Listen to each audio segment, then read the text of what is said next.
सबसे पहले तो ये कल की समात का ज़रा हम हाल अहवाल आपसे भी जान लेते हैं। हम एक्सपेक्ट कर रहे थे कि वीडियो लिंक के ज़रिए आएंगे और दो के पीटीआई इस हवाले से बहुत बड़ा एक इवेंट इसको कंसिडर कर रही थी। समात हुई, पेश भी हुए, लेकिन लाइव लिंक से नहीं दिखाया गया।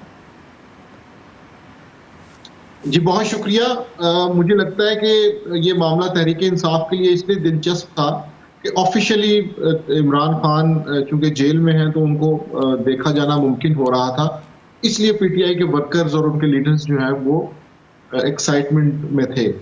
लेकिन मैं समझता हूँ कि इस मामले को इतना बड़ा बनाना, लाइव कवरेज पर पाबंदी लगाना या पिक्चर के लीक होने के बाद तहकीकात करना, मुझे लगता है कि ये चीज़ें नहीं होनी चाहिए। इससे सियासी माहौल की कशीदगी में इजाफा होगा।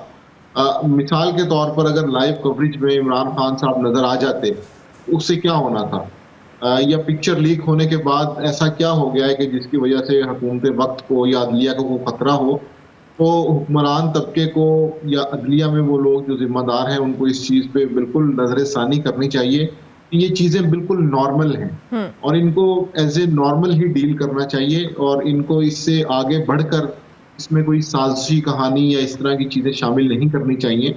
एक आम सा इवेंट था जिसको आपने अपने 2 अक़दामात से मुतनाज़िया बनाया और उसकी हाइप क्रिएट की। अदालती मुकदमात में बिल्कुल ऐसे होता है कि जो लोग दरख्वास्त गुजार होते हैं या मुल्ज़िमान होते हैं वो अदालत में पेश होते हैं, समात होती है और मामला खत्म हो जाता है। लेकिन जब आप इस तरह की इक़दामात करते हैं तो उससे वो सारी की सारी चीज़ें बिल्कुल उनमें इजाफा हो जाता है, सियासी शिद्दत में इजाफा होता है। ऐसी चीज़ों से बिल्कुल गुरेज करना चाहिए। अच्छा माजिद साहब, आपने खुद भी कहा कि ये नॉर्मल सी बात के तौर पर इसको ट्रीट किया जाता है, तो इसमें कोई कबात नहीं थी और ये बात एक बिल्कुल एक नॉर्मल चीज़ से उसको टैकल या हैंडल किया जाता है। लेकिन दूसरी जानिब तहरीक इंसाफ ने या पार्टी ने ओवरऑल अपनी मुख्तलिफ, जैसे लतीफ़ खोसा साहब हों, रऊफ़ हसन साहब हों, इन सब ने अपनी स्टेटमेंट समाज से पहले जिस तरह से एक परसेप्शन बनाने की कोशिश की, जैसे कोई ऑनलाइन जलसा होने वाला है, इमरान खान साहब कोई खिताब कर देंगे, हालात व वाक़यात बदल जाएंगे, लोगों के अंदर मोटिवेशन आ जाएगा, शायद उस तासुर ने भी इस चीज़ को ज़्यादा ट्रिगर किया है। Don't you think that?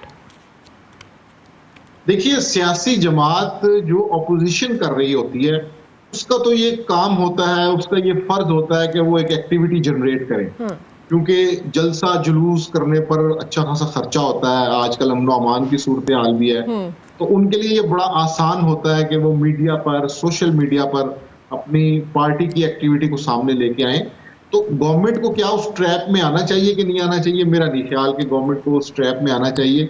तो इसलिए अगर पीटीआई ये तैयारी कर भी रही थी तो उसका प्रैक्टिकली कोई फायदा नहीं था और हुकूमत वक्त को और रियासत को मेरा ख्याल है कि थोड़ा समझना चाहिए कि इन चीज़ों को उसमें जितनी हाइप गवर्नमेंट की जानिब से क्रिएट की जाएगी वो असरअंदाज होती है। ऑपोजिशन का तो काम है कि उन्होंने शोर डालना है, प्रेस कॉन्फ्रेंसेस करनी है, उन्होंने अपना मौक़िफ़ बताना है, क्योंकि उनके पास यही काम है। जब तक वो ऑपोजिशन में है, गवर्नमेंट में आके तो डिलीवर करना पड़ता है, तरक्याती मंसूबे इनिशिएट करने पड़ते हैं, कैबिनेट मीटिंग्स होती हैं, 10 मसले और होते हैं। लेकिन ऑपोजिशन का यही काम होता है कि वो इस तरह की एक्टिविटीज़ से अपने आप को जिंदा रखे, अपने आप को रेलिवेंट रखे। ठीक हो गया। फिर एक प्रेस कॉन्फ्रेंस का जिक्र भी कर लेते हैं फैसल वाडा साहब की, जिस पर उनको तलब कर लिया गया है।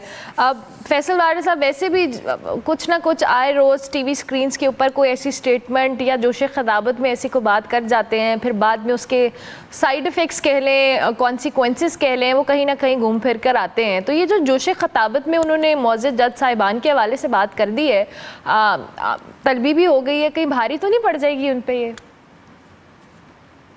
बिल्कुल, ये एक अहम मामला है और इसको बिल्कुल गैर संजीदा नहीं लेना चाहिए।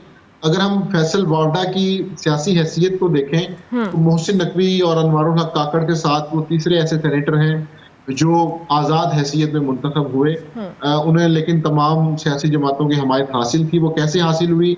वो इसलिए हासिल हुई कि वो अपने आप को रियासत का नुमाइंदा बताते हैं। तो जब फैसल वाडा की प्रेस कॉन्फ्रेंस के कंटेंट्स को सामने रखा जाएगा तो फिर ये चीज़ रिलेट की जा सकती है कि फैसल वाडा किसके कहने पर और क्यों ये बात कर रहे हैं और उनका ताल्लुक किन क्वार्टर्स से है। तो इस वक्त चूंकि हम ये देख रहे हैं कि इस्लामाबाद हाई कोर्ट में सुप्रीम कोर्ट ऑफ पाकिस्तान के अंदर एक हल्की सी मुखासमत है बाकी मुल्की इदारों के साथ और उसके अंदर कुछ नाराज़गी चल रही है। तो ये मेरा ख्याल है कि मैसेज कन्वे किया गया फैसल वावड़ा के थ्रू कि हम इन सारी चीज़ों के ऊपर एक डिसप्लेयर शो कर रहे हैं, और उसका जवाब सुप्रीम कोर्ट ने ऐसे दिया कि उन्होंने उसका प्रॉपर अस्कुट नोटिस लिया और उसके अंदर मेरा ख्याल है 3 रुकनी बेंच उन्होंने बना दिया जो कि इसकी समाअत करेगा।